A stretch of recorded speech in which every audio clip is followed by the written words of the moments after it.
I know it's only been 2 years, but it feels like it's been a whole decade since we last saw a Marvel movie in the cinemas.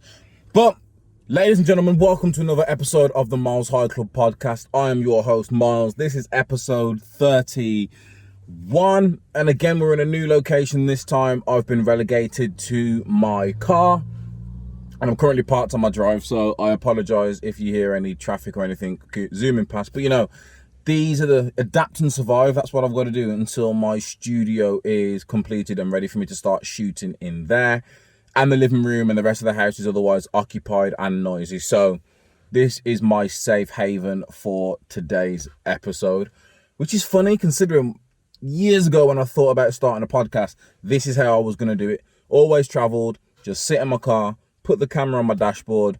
Sounds easy enough. Thank God I'm using a Note 20 Ultra with ultra wide. This isn't an ad. I'm just letting you know. The only way I've been able to frame this properly and actually see me in the car is thanks to the ultra wide lens. So well done on that one there, Samsung.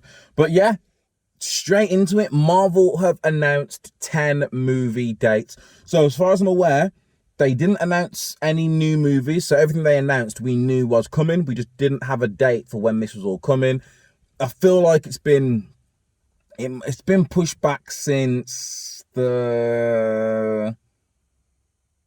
COVID hit. I think Black Widow was meant to come out 2 years ago or something, but since COVID has hit, it's literally been no movie. Well, everyone stopped. No movies anywhere unless they were going straight to streaming platforms or anything like that. But no, MCU didn't put out anything. Disneyplus dropped.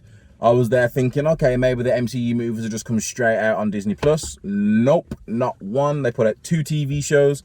That's about it. But yo, let's get straight into this. So they announced 10 movie dates. Let's go through all 10 of these movie dates. I'm not an expert. I'm not a Marvel expert. I know some stuff.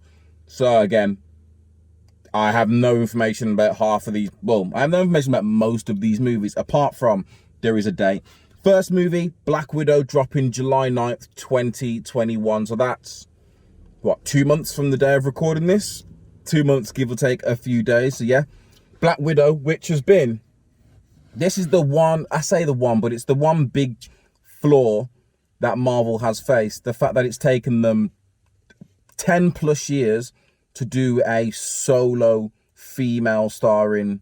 Well, no, not a solo female starring, because Captain Marvel came out. That still took 10 years for Captain Marvel to come out. But it's took 12 years for Black Widow to get her own movie. Considering hold on, let me get my stuff right. Considering we first see Black Widow appear, I'm sure it's in Iron Man 2. I think Iron Man 2 is when we first see her appear.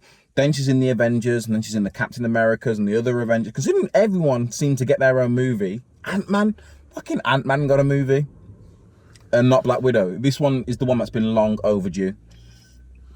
Black Widow should have had a movie in phase 2. Definitely by phase 3 you thought she would have had one by now, but no, Black Widow should have had a movie in phase 2. But beggars can't be choosers, so Black Widow's coming out. It'd be good to see when this is set, because she died and was sacrificed in Endgame. I'm sure they've announced when this is meant to be set. I know it's her history, but they might be covering some of the time with Budapest, with Hawkeye that they mentioned in Avengers. You know, in Avengers when they're all being attacked, she's like, this reminds me of Budapest, and Hawkeye's like, me and you have very different memories of Budapest. So we might see that. We've seen all the trailers for it. Trailers have been coming out for like over a year now. So there's that one. That's 2021. September the 3rd, 2021, Shang-Chi and the Legend of the Ten Rings. That drops literally a few months after Black Widow. The trailers for that look amazing. 10 Rings. We've seen the 10 Rings, which is like a big crime organization. We've saw them Iron Man 3, the 10 Rings, the Mandarin. So the little guy that fakes to be the Mandarin, that's meant he's a linked to, not the actor, the actual Mandarin, not who we've seen in Iron Man 3. The actual Mandarin is linked with the 10 Rings. We do see 10 Rings in some other movies as well, but again, I only know that because I've been watching videos for God knows how long on all of this stuff. And then again, November the 5th, 2021, I feel so spoiled. There's 4 movies dropping this year, 4 MCU movies. Eternals, November the 5th. That stars Angelina Jolie.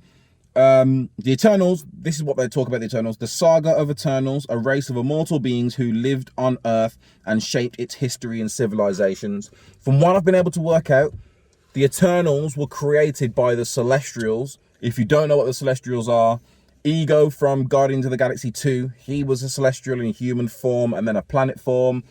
In the first Guardians of the Galaxy, when you see that big sort of machine, Mega Droid looking thing in Guardians with the Power Stone, that's a Celestial. That's one of the Celestials. So they're Celestials. They created Eternals to fight Deviants. Is it Deviants? Is that what it's called?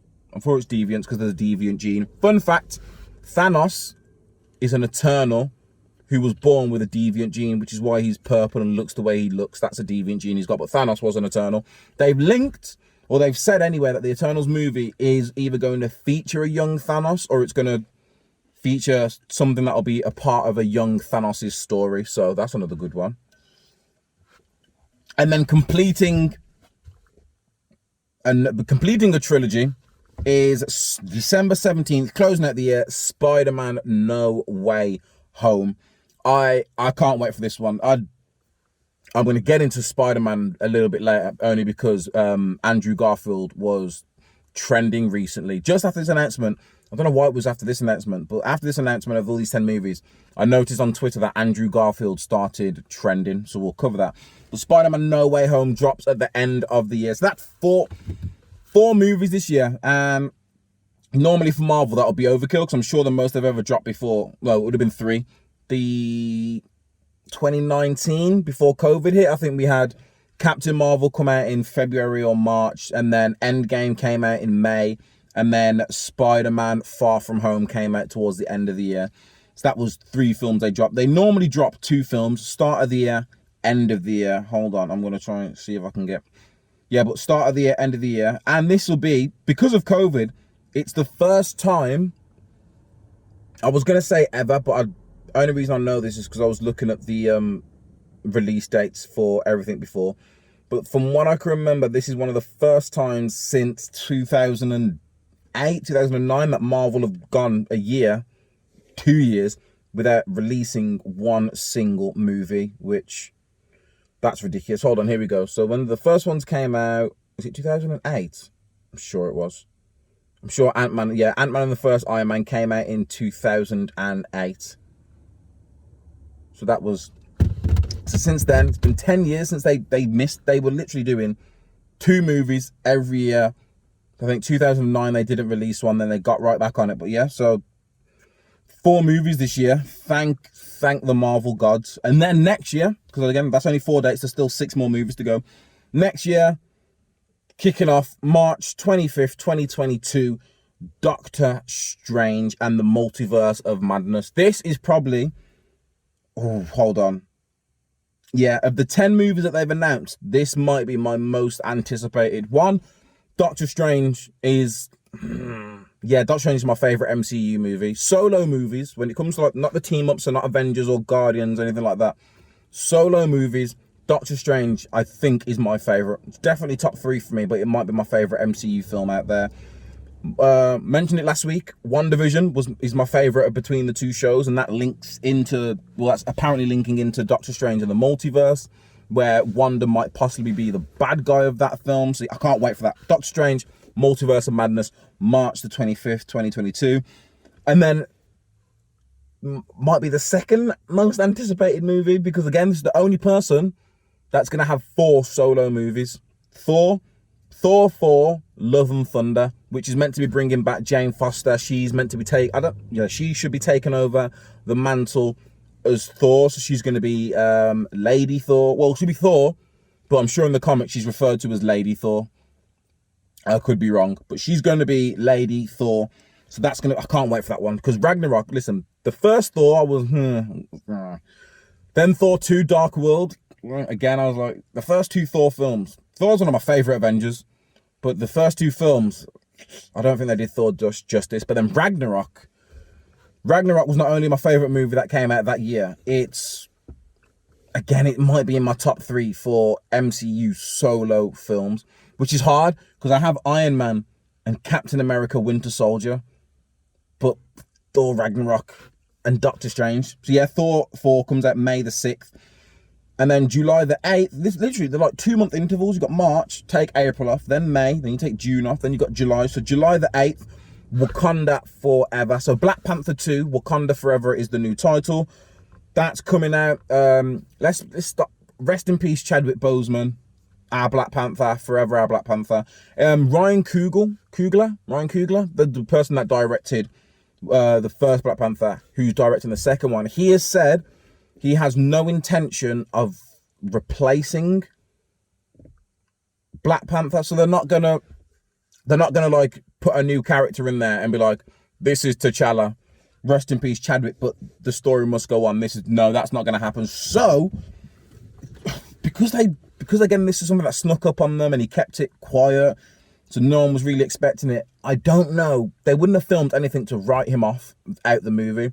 So how they're going to explain there's no Black Panther or why T'Challa's dead, it's going to have to be like an off-screen death. But I have all the faith in the world they'll do it tastefully. I'm just wondering, how are they going to do it and explain that there's no more Black Panther, there's no more King T'Challa anyway. So Wakanda Forever makes me sound like it's going to focus on Wakanda. So M'Baku, Shuri, the Dumalage, who are the guards. Maybe Killmonger, in the comics, Killmonger gets resurrected. So maybe someone resurrects Killmonger and he goes up against the Wakandans again. Maybe they beef with Namor and the Atlantans, because they do in the comics. The Wakanda always beef with Atlantis. Atlantis is the lost city, or the undersea city. I think everyone knows Atlantis for. So Wakanda Forever, that should be a good movie. Then we've got The Marvels, November 11th, 2022. The Marvels is a sequel to Captain Marvel. Let's put it out there. I enjoyed Captain Marvel. I thought Captain Marvel was a fun film. It was a good film. I spoke to people who were I spoke to a few people who were disappointed, and I think I saw a few people that were disappointed by the movie. In my opinion, what happened is we had Infinity War. Infinity War, all our heroes got wiped out apart from the original 6. Nick Fury, the spy of all spies, your favorite spy's favorite spy, he gets out his pager. Page is Captain Marvel. It's the end of the world. We've never seen him get this page. He didn't get the pager out for the attack on New York when Loki came. You didn't see it in Age of Ultron. We haven't seen it in any of the solo movies. So it meant that this is a big threat. And if you knew Captain Marvel in the comics, you know how strong she is. She's one of the strongest, if not the strongest. So when this movie came out, I don't know what people was expecting to see. But because Infinity War set such a high standard and high stakes, people were expecting a lot from Captain Marvel. But I enjoyed it. It introduced Captain Marvel to us. It introduced the Skrulls to us, and the Kree, which should hopefully play into a secret invasion later on down this next phase.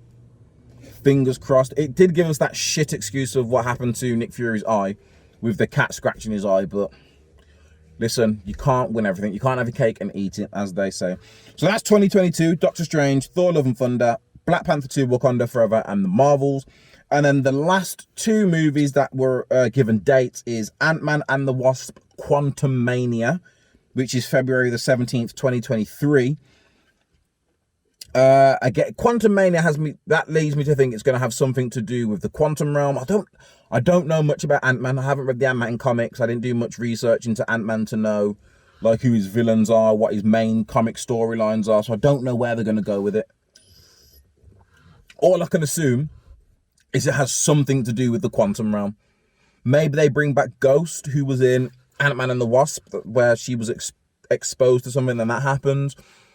Again, we haven't seen, when we last saw them all, end of Ant-Man 2.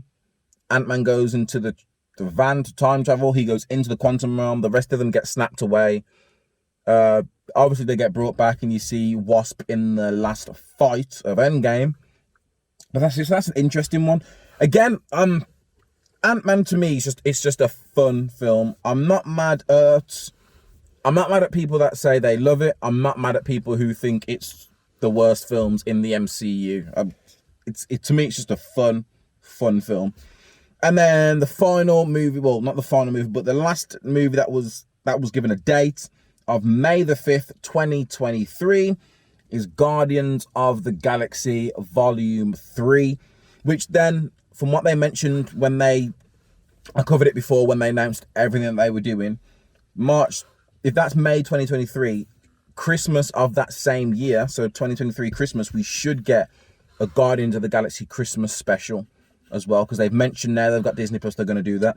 Whether it's a movie, a TV series, a one-off episode, who knows, but anytime I get to see Drax, that is something I'm looking forward to. I'm also wondering, is Thor 4 Love and Thunder or Guardians of the Galaxy Volume 3, are they going to intertwine in any way? Because again, they linked up at the end of these movies, they get together, they teased something that was going to happen, like as Guardians of the Galaxy, and to mix it up like that. So I'm very intrigued about that. But yeah, there you go. Marvel, if you didn't see the announcement, it was I think it was like just over a 3-minute clip. The first minute or minute and a half was like an ode to the first 10 years of the MCU, showing you some of the highlights from the first 3 phases, with rest in peace Stan Lee talking over that while it was playing. And then it cut through and literally, I think it showed us trailers, some with new bits, some that we've seen before for a few of these films. And then it just started flashing up the dates. So this year, Black Widow, Shang-Chi, Eternals, and SpiderMan. I'm excited for them all. Probably excited the most. I think I'm excited the most for Spider-Man, only because I know what to expect. But Shang-Chi and Eternals has got me the most intrigued. I'm gonna watch them all, and I'm gonna enjoy them all. But Spider-Man's got me the most excited for this year. Eternals has got me the most intrigued for this year. Next year looks like the year. Doctor Strange 2, Multiverse of Madness, Thor 4, Love and Thunder, or Thor Love and Thunder, Wakanda Forever, which is the second Black Panther, and The Marvels, which is the second Captain Marvel movie. Again, Monica Rambeau's linked with that from WandaVision, so hopefully we'll see. It's called The Marvels, so there's more than one. So maybe Monica and Captain Marvel link up and fight crime, or aliens, or whatever it is they're going to fight. But yeah, 2022, most excited. Gotta be Doctor Strange. Most excited for Doctor Strange, Multiverse of Madness. Most intrigued. Oh, see, this one's hard. I'm intrigued for the Marvels because I want to see what's going to happen with Monica and Captain Marvel, and why Monica had that look in her face, and probably get an origin. Because I don't think Monica got her powers when she was going through the barrier in WandaVision. I feel like she had powers or had something, and that just activated it or strengthened it, something like that. So I think we're going to get an origin story as to how that was able to happen to Monica. We will see. Wakanda Forever, like I said, I'm just intrigued to see what they're going to do and how they're going to explain T'Challa. And then Thor Love and Thunder, are they going to pair it with Guardians of the Galaxy? We're going to see Jane Foster come back from the first one, so she's going to become Thor. What's going to happen to the Thor we know? Where's Valkyrie? So I'm intrigued. Listen, next year's the one. Don't get me wrong, I'm excited for the movies coming out this year, but next year looks like it's going to be heavy hitters in terms of movies that are coming out in the MCU. So yeah, most excited for, we'll go Doctor Strange. Most intrigued, all 3. Thor, Wakanda, Thor 4, Black Panther 2, Captain Marvel 2. Intrigued for them all. And then 2023, Ant-Man and the Wasp, Guardians of the Galaxy. Most interested or most excited by Guardians of the Galaxy. Most intrigued by Guardians of the Galaxy. No offense to Ant-Man, but like I said, when I think of, if I was to rank, I'm not going to do it now because I need to sit down and think about it and write it out. But if I was going to rank the Marvel movies, Ant-Man's probably better than the second and third Iron Man. Well, definitely the second. I don't know about the third. I secretly like the third. I know the people weren't the biggest fans of Iron Man 2 and 3, but Iron Man 3. But it's better than the first Iron Man. It's not better than any of Captain America's films. I'd say they're better than Thor, Dark World. Better than the first Hulk movie. I didn't care for the first Hulk movie. Better than Age of Ultron. I'm sure I've already said that. But yeah, so I don't think the Ant-Man movies rank that high on my list. But I still enjoy those movies. So there you go. movie updates for the next 3 years. If you don't care about Marvel, well, I'll catch you next week because we're not going to stop talking about Marvel today. If you do care about Marvel, you can thank me later. Write all these down, put them in your diary. As far as I'm aware, Black Widow's releasing in cinemas and on Disneyplus, and you can pay the whole premiere, however much you pay for your premiere access to get it on Disneyplus. But I think it's dropping in cinemas as well. And according to guidelines, everything should be open by July the 9th. Let's not jinx it, but everything should be open by July the 9th. And then moving forward, I don't think they announced what they're going to do with movies. If everything's back up and running and open and normal, I'm assuming all movies just go straight to cinema and then drop on Disneyplus later. If it turns out it's lucrative for Disney, they might release it in cinema and release it on Disneyplus for the premiere access. But yeah, for all of these movies, I'm going to the cinema. I'm upset that I didn't get to watch Godzilla vs. Kong in the cinema. I'm upset I didn't get to watch Mortal Kombat in the cinema. Yeah, all these MCU movies, they need to be watched in a cinema. I'm not paying to watch them on my TV, especially when cinemas are open. But that announcement came, and that announcement came, but I didn't actually see it from Marvel. I saw one of my friends repost something, and then another one of my friends actually sent the video link into a WhatsApp group, which is where I then saw the video and saw all the releases or all the movie dates that have been announced. And Marvel has restored some faith in me, and let me tell you why. Don't laugh. Well, laugh. Don't laugh. It's up to you how you react. Marvel has helped me realize that I am not the only bleak or blurred or whatever they call us. If you don't know what a bleak or a blurred is, it's a black geek or a black nerd. Listen, the circles I run with, I think I've got 2 black friends that like Harry Potter. But when it comes to geek shit, I've got a black friend that likes Lord of the Rings, but most black people I've spoken to don't care for Lord of the Rings, Harry Potter, Marvel. Well, Marvel's where it changed, but I never heard them talking about Marvel. Never heard them talking about certain games, certain TV shows or movies, anything sci-fi or fantasy. I thought it was a strictly white area, and I was in uncharted waters. Because I used to watch sci-fi and horror and fantasy movies, and I'm like, wasn't there any black people in these movies? And then I was like, probably because black people don't watch these movies apart from you, Myles. 2 things happened. The 2 big things that happened that made me realize I'm not alone. I'm not the only black person. I'm not alone in this world. One, I'm going to quickly use this one first because it takes me off Marvel. One is when Black Twitter got a hold of Harry Potter. That happened, I don't know, it was like 2-3 years ago, I think. I don't know what started it, but Black Twitter got a hold of Harry Potter and the memes went flying. And I was like, I didn't realize black people knew this much about Harry Potter. I did not know there were that many black magicians out there. I didn't know that many black witches, black wizards. I thought you was all muggles. It was just me out here alone defending the black wizard race. I was wrong. There is actually a lot of us, so that made me happy. And then the second one, the second one was Black Panther. Now, with Black Panther coming out, I treated that a bit like when Barack Obama won the presidency. And what I mean by that is when Barack went for president, I was fully aware. I saw people admit it, but I assumed, I was like, I'd say at least, I don't want to take it away from the black people that know what they're talking about in America, but I was like, at least 50% of black people are going to vote for Barack Obama purely on the fact that he's black. Unless he said some crazy shit when he was running for president, I was like, people are going to vote for him because he's black and it's the first black president.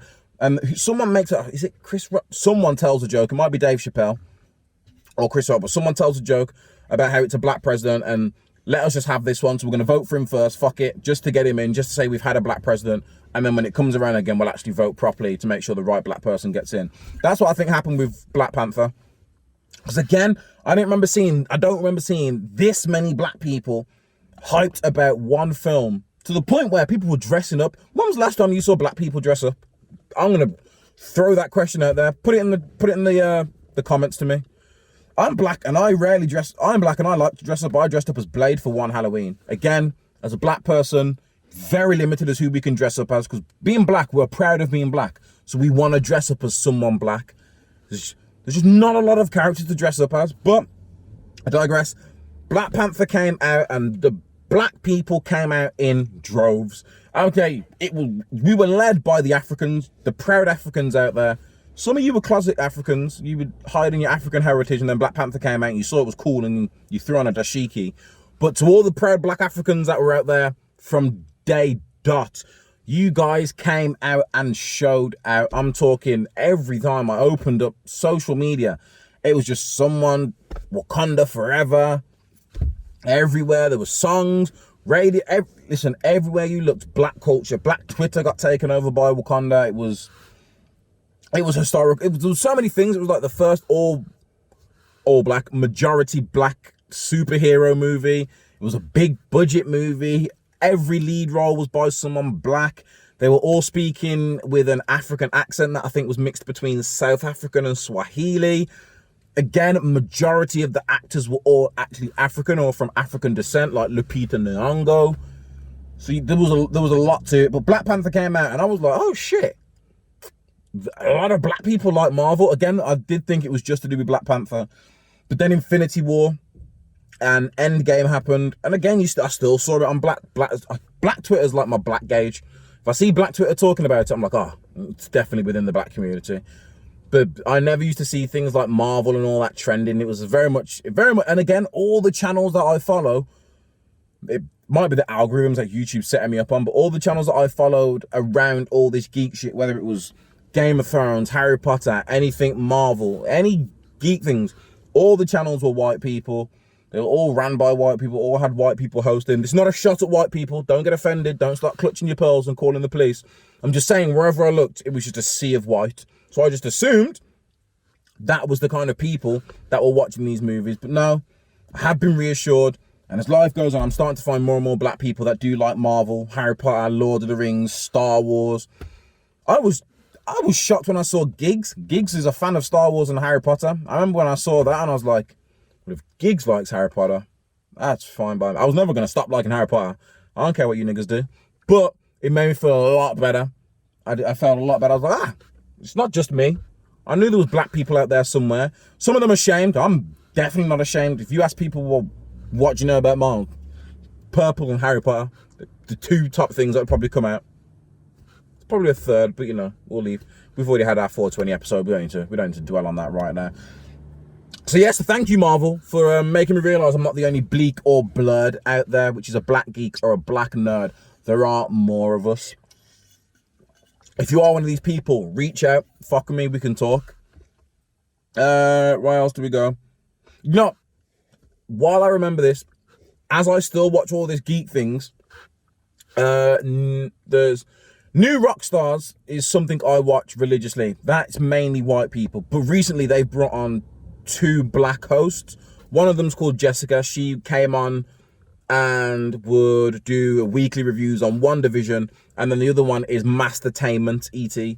He came on for Falcon and the Winter Soldier, and they've kept it up, and they've got their own channels and they do things and they kept it up. And then there was also a mixed race guy called Rob, but I can't remember what Rob's, hold on, Comics Explained. There you go. If you want to know about Comics Explained, mixed race guy called Rob. Is mixed race still politically correct? I can't even, it makes me gag thinking of the other word, but I hate the word half caste. I'm glad people don't say that. But is mixed race politically correct? Or am I meant to say dual heritage or mixed heritage? Someone let me know. I'm trying to keep, there's a lot to keep up with PC culture. But yo, on to the next topic, and this is what I was mentioning earlier when I was talking about SpiderMan. Andrew Garfield was trending on Twitter. Had no idea why it was trending. It was trending under entertainment, so I clicked on it, and the very first comment I saw is, you are the best live action Spider-Man, hands down. That sent off the whole thread of everyone throwing in their 2 cents of who's the best Spider-Man, or why they think this person is, or why they think that person isn't. I saw some good things that I'd never taken into consideration before. I'll touch them as I talk about it. But in terms of best Spider-Man, this is where my bleak comes out. So my black geekness comes out here. So instead of just thinking, yo, what's the best Spider-Man movies? To me, Tom Holland has the best Spider-Man movies.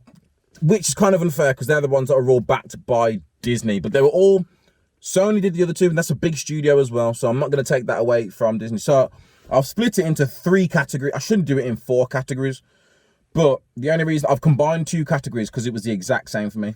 So the 4 categories is who's the best Spider-Man, who's the best Peter Parker, who has the best villains, and who has the best MJ. I feel like they're the 3 main things that you would attach to Spider-Man. And with all of them, again, who has the best villain? It's more of how they treated that villain, because one movie had the best villain and fucked it up completely. You can probably tell where I'm going with this. So like I said, the best Spider-Man and the best Peter, I've merged into one category, best Spidey / Peter, only because it's the same, for me, it's the same order for all of them. So I'll start from the bottom, build suspense and all that. Number 3, or the worst Spider-Man and Peter, for me, was Andrew Garfield. For 2 reasons. One, both of those movies are whack. I haven't gone back. I've watched the original Tobey Maguire Spider-Mans more recently than I've watched the Andrew Garfield Spider-Mans. Let me tell you why I think he's a whack Peter. He doesn't act like a school kid to me. When you watch the comics and when you read the when you read the comics and watch the cartoons, Peter Parker is a high school student, and he acts like a high school student. He acts all innocent. He's funny. He's funny as Spider-Man, but he acts all innocent as Peter Parker. Andrew Garfield didn't sell Peter Parker to me, and he doesn't look or feel like a high school student to me. And the reason why he's the worst Spider-Man is he's too vengeful. Again, yes, Uncle Ben gets killed in Tobey Maguire's and in Andrew Garfield's. Yes, Tobey Maguire does go around trying to find out who killed his uncle. I just feel like the way Andrew Garfield does it, he does it more mean-spirited. This is weird, I know, but Spider-Man doesn't have a mean spirit. The way Andrew Garfield's Spider-Man comes across is arrogant, cocky. And again, yes, you probably listen to this thinking, Myles, have you ever watched a Spider-Man cartoon? This is Spider-Man. Andrew Garfield was too arrogant and cocky for me. I don't know if it's because it was his face when he took a mask off or didn't have the mask on, and I knew it was Andrew Garfield, but I did not like him in the slightest as Spider-Man / Peter Parker. In number 2, second best, second worst, whichever way you want to look at it, Tobey Maguire. So yes, I grew up on the Tobey Maguire Spider-Mans. That's technically, it's my Spider-Man. It's the one I grew up on. Introduced me to the movies. But yeah, Tobey Maguire looks 30 in those movies. I couldn't take him serious as a high school student. As Spider-Man 3, the walk in the street and the black suit and the dancing, it was, no, don't get me wrong, the first two original Spider-Man movies, great movies, but that third one was But for me, the best Spider-Man and the best Peter is Tom Holland. And here's for why. 1, he looks like a high school student. 2, he acts like a high school student. Now, one of the comments I did see, they said they preferred Tobey Maguire's Spider-Man over Tom Holland's Spider-Man, mainly because Tom Holland's Spider-Man has too many gadgets. And they were like, there's no consequences to his actions, because whenever he fucks something up, Iron Man was there to save him. Which is, that's true of the second, no, yeah, it's true of the first one, actually, because the ship splits open. Yeah, it's true of the first one, not so much the second one. Again, the second one comes after Tony Stark's dead, but he has Tony's suit, and he's working with S.H.I.E.L.D., so I do understand that, but to me, Tom Holland comes off as the best Spider-Man. He's got the one-liners and the quirks and acts like a high school student. I think to Civil War when he's fighting Captain America, or any interaction he has with Iron Man, the way he acts with Ned, the way he acts with MJ. Tom Holland is the best. To me, he's the best Spider-Man. So in terms of best Spider-Man, I'd say Tom Holland number 1, Tobey Maguire number 2, Andrew Garfield number 3.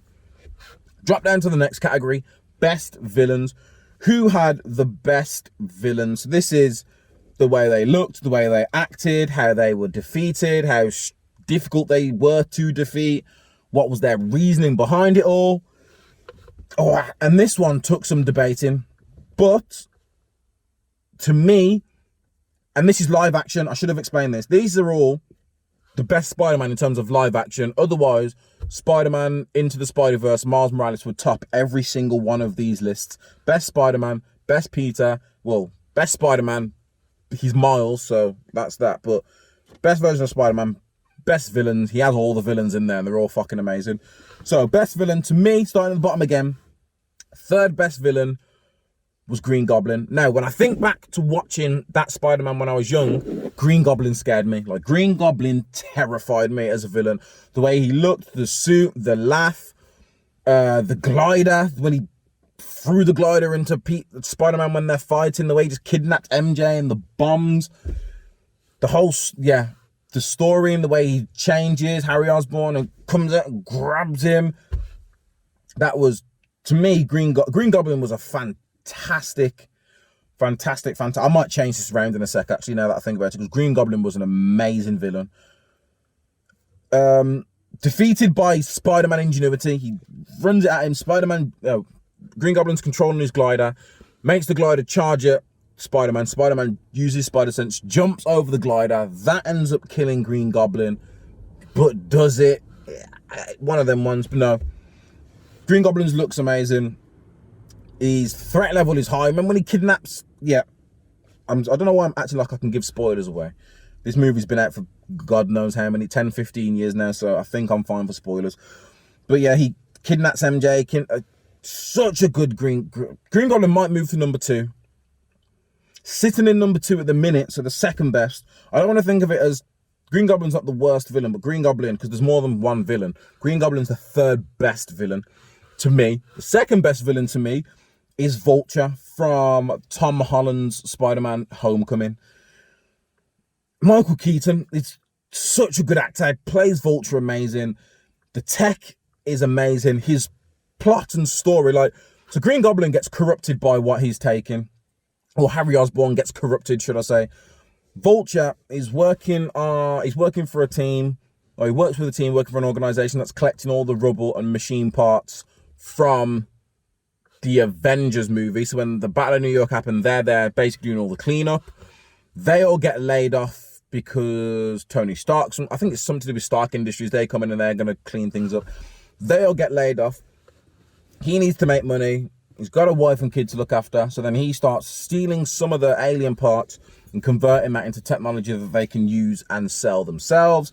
So good. He's so smart. When they're in the car and they're on about the house party and MJ's like, you weren't there, you left. And Peter's like, no, what's that? Because Peter gets in the car and realizes that her dad is the Vulture, but the Vulture doesn't know it's Peter yet.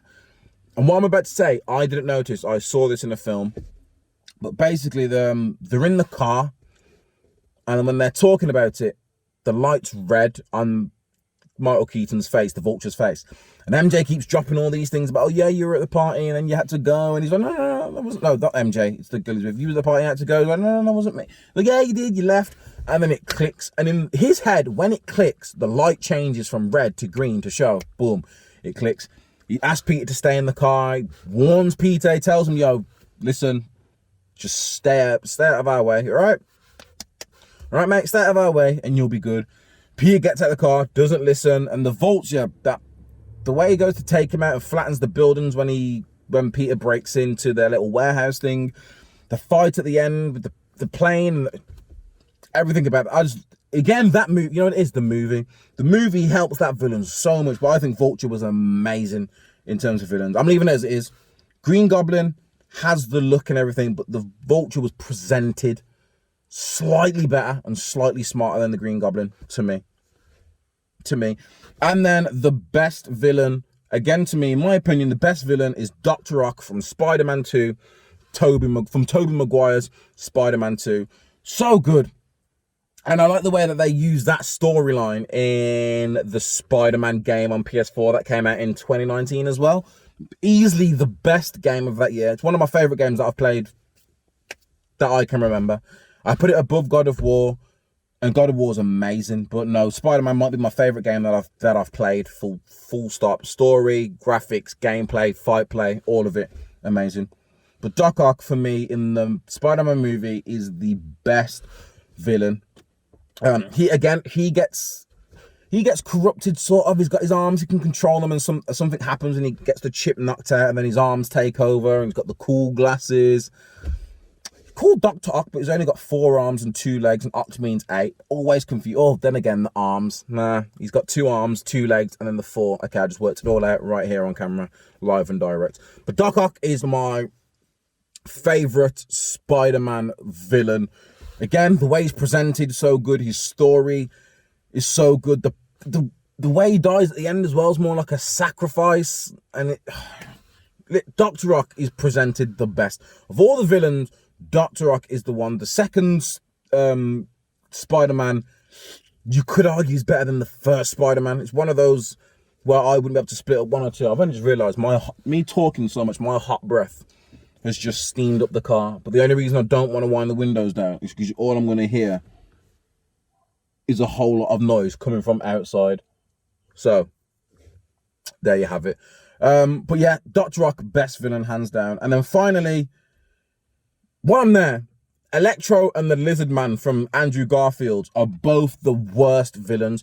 They're just shit villains, shit stories, shit looks, just shit. Sorry, Andrew Garfield, but Andrew Garfield was the worst Spider-Man. He has the worst villains, apart from Topher Grace's Venom. Topher Grace's Venom, Sandman, yeah. But Venom was just, Jesus. But apart from Venom, Andrew Garfield's got the worst villains, just pants. And then in terms of, I've put here best MJ. I should have put best love interest, because in those comics, hold on a minute, I'm sure in the comics he does, but I just need to make sure. I just want to make sure I'm getting it all right here.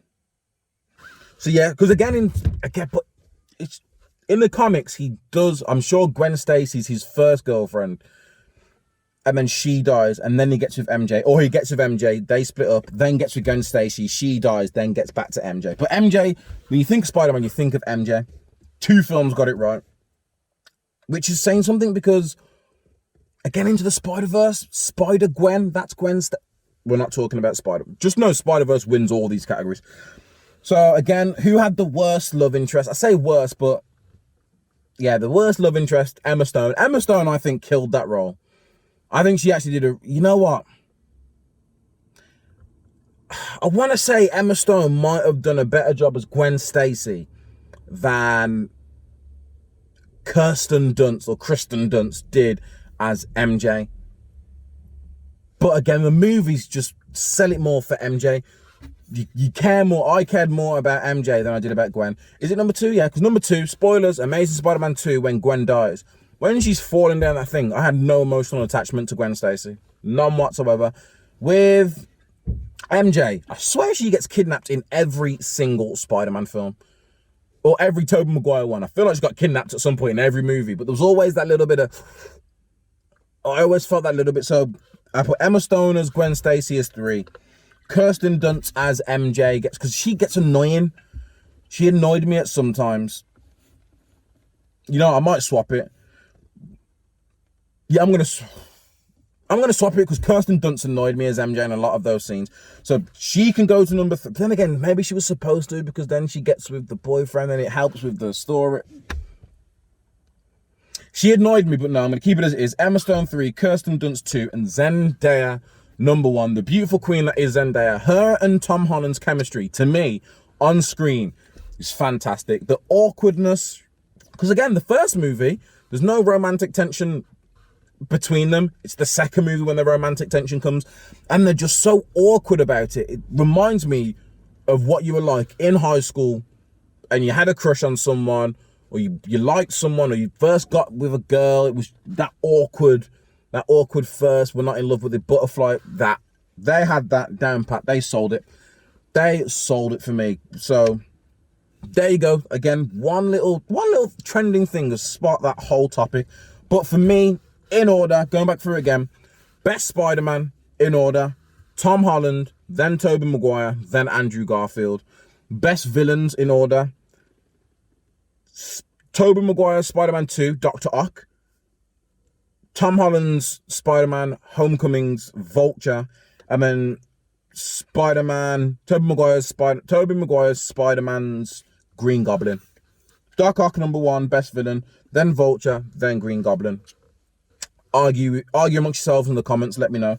And then best MJ or best love interest, Zendaya in Tom Holland's, in the MCU Spider-Man. There we go. Tom Holland in the MCU Spider-Man, Kirsten Dunst in the original Spider-Man, and then Emma Stone in the Amazing Spider-Man.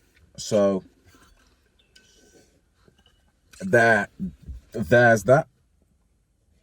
And then quickly, because I don't want to leave it out, because there's two things on here, but I've also got football training in 15 minutes and I ain't even got ready yet, so that's a good one. What's on the Box, weekly segment where I discuss all the TV shows and films that I've been watching. A few weeks ago, I said watch The Irregulars. Don't watch The Irregulars. It's been cancelled. I literally saw today, it popped up on my phone today, that Netflix has cancelled The Irregulars, so they're not going to renew it for another season.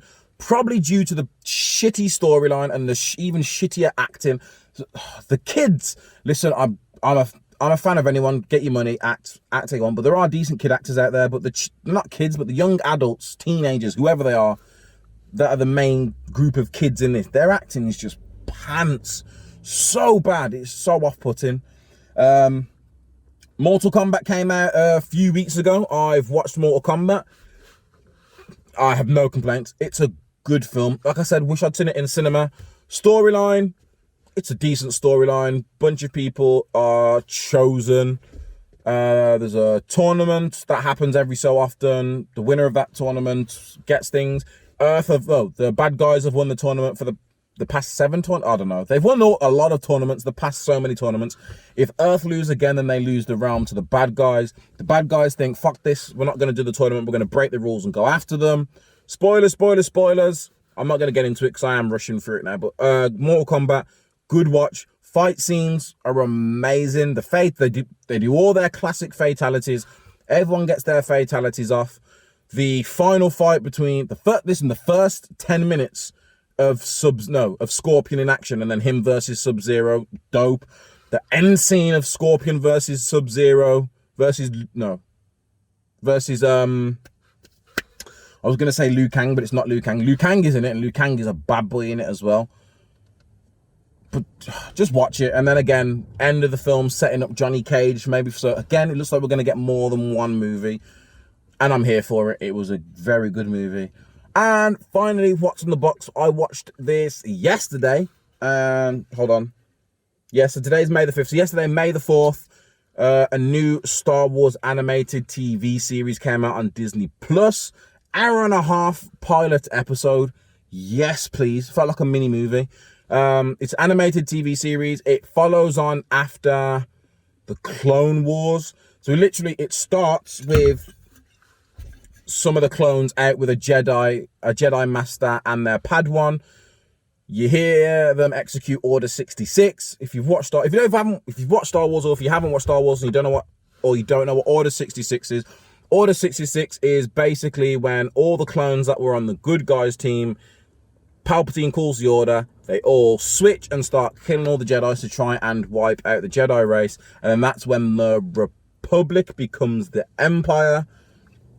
And then becomes the First Order in the newest editions of them. But no, Bad Batch, listen, Bad Batch is great. It's not, I mean, it could be for children, but it's not childish, I'll put it that way. Great storyline. It's a twist that you see coming, but you don't. For me, I saw this twist coming. They make the twist so obvious, you're waiting for it, but the way it happens, you're like, ah. It's a good way of doing it, because I don't feel as angry as I did before. But no, Bad Batch is dope. That's coming out once a week. I can't wait for that.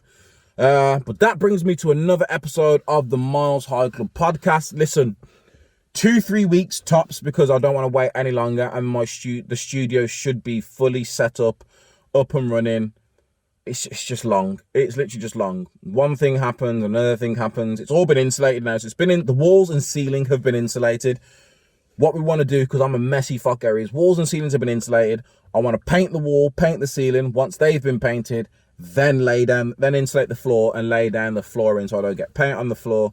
Then it's literally as simple as buying furniture, moving it in, setting it up how I like, and we are good to go. But anyway, thank you for tuning into the MylesHighClub podcast. If you're watching this on YouTube, go and visit Olympus. This isn't my brand. This isn't a ad in the slightest. This is just me. I'm trying to make sure you guys can see it. This is just me shouting out a dope fitness brand. So make sure you guys go out there and just, I'm going to go onto Instagram right now just so I can actually give you the handle. But head over to Instagram and search for Olympus Fitness. That's OLYMPVS Fitness. Olympus Fitness, OLYMPVS Fitness. Go and follow them, or go to olympusfitness.com and get yourself some amazing gym gear. Like I said, it's not an ad. I'm just shouting out a company because I fucking love their stuff. And it's my boys that are doing it. So, you know, support them, support me. But like I said, make sure you like the video. Make sure you subscribe to the YouTube channel. If you're listening on whatever streaming platform you're listening on, favorite me, subscribe, follow, do what you got to do. Send it to a friend and tell a friend to tell a friend. Leave a like, leave a comment. It's been emotional. I've been Myles. This has been the podcast. Till the next time. Peace.